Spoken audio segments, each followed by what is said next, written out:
Wow. If you want to harm someone, you would definitely find some way to do it.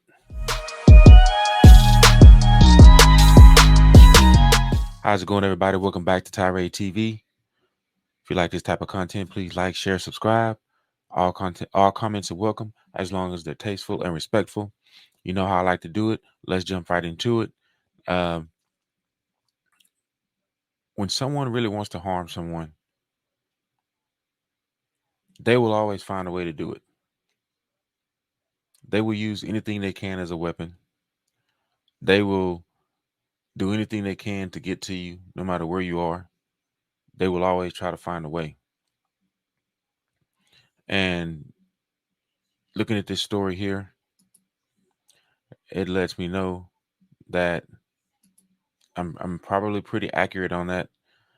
Um, According to Fox News here, Las Vegas strip stabbing leaves one dead, five others injured. Suspect in police custody. The fatal stabbing occurred in the Las Vegas Strip near the Wynn Las Vegas Hotel, and some of the victims were reportedly showgirls taking pictures with tourists. Goes on to say one person was fatally stabbed, and five others were injured Thursday on the Las Vegas Strip, police said. The rampage began just before 11:45 a.m. when the Las Vegas Metropolitan Police Department received reports of multiple victims on South Las Vegas Boulevard near the Wynn Las Vegas Hotel. Quote, at this time, at least six victims have been located. One victim has been declared deceased, unquote, the department tweeted. The other victims were taken to a hospital in unknown conditions. A suspect was taken into police custody. Bystanders in the area told Fox 5 Vegas that some of the victims were showgirls taking pictures with tourists. Authorities have closed roads in the area and urged people to stay away. Wow. The investigation is ongoing. Here's the thing. As we are in a particular point in time in history right now where it seems like people are intent on harming other people. And before I go on, prayers to the family of the one person who was deceased, and also prayers to the other five who were actually injured. Also, pray for their recovery. Um, we're in a time in history where people want to harm other people. I mean, let's be honest with it. It is what it is. We're also at a time in history where quote unquote leadership wants to take away people's right to defend themselves. And me saying that means they're looking to take away firearms. And it's weird how we're at a time now think about this. We're at a time where people are wanting to take away people's right to defend themselves. At the same time, we're at a time in history where more people are looking to inflict harm on others. Something's not adding up. You would think that the government or our so-called leadership would do more in letting people, law-abiding citizens, defend themselves, regardless if it's, having a particular type of firearm or even a knife for that matter, both really. Because here's the thing, we always assume that if someone wants to harm you, it's going to be one person. What happens if it's two people, five people, 10 people? You know, a knife may not help in that situation.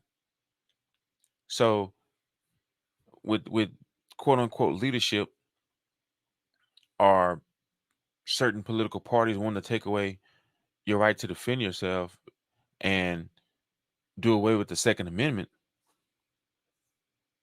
I mean, something's not adding up with that.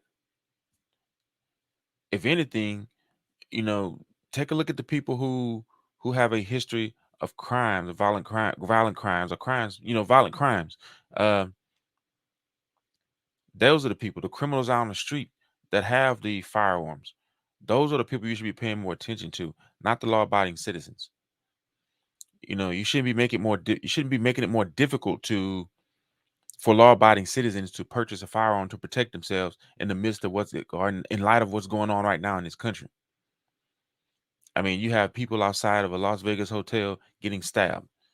You know, there earlier there were multiple shootings in uh, Michigan and Dearborn, Michigan, and Washington D.C.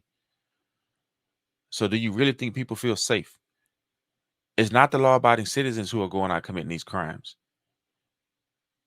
It is the criminals, those who have no regard at all for the law, have no regard at all for human life, for their neighbors, for their friends, for their coworkers.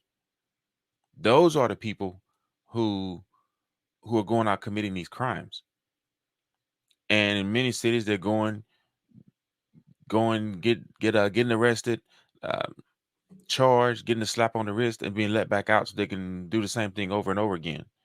But yet, law-abiding citizens are being basically, in a sense, being told that they can't defend themselves. It's a problem. You have shootings taking place in schools when instead of defunding police, actually, I think you need to actually add more police officers and surround and put more police officers in schools.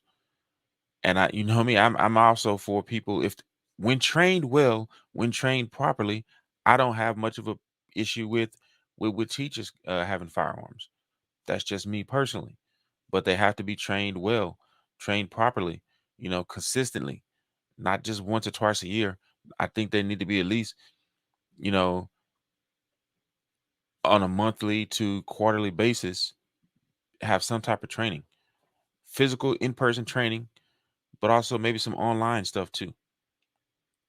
That's my opinion on that. Because right now, because of current leadership, it's like they don't want things to get any better. It's almost like you get the feeling that they want things to get progressively worse so that they can handle it in their own way, quote unquote. And who's to say what that would be? It could be martial law. Who's no? It could be weaponizing, you know, the military, the FBI, the I don't know. I mean, who knows what they would do at that point? But I get the feeling that's what they're trying to push for. But anyways, that's just my opinion. Let me know what you all think about this, about the stabbing in Las Vegas, and also your right to defend yourself. Let me know. This has been brought to you by TiradeTV.com. Go on the website, purchase a t-shirt or a hoodie, help support a patriot, help support America. Let people know that you love America and you love God. So let people know that. Anyways, we must be a praying people. We must be a praying nation. See you.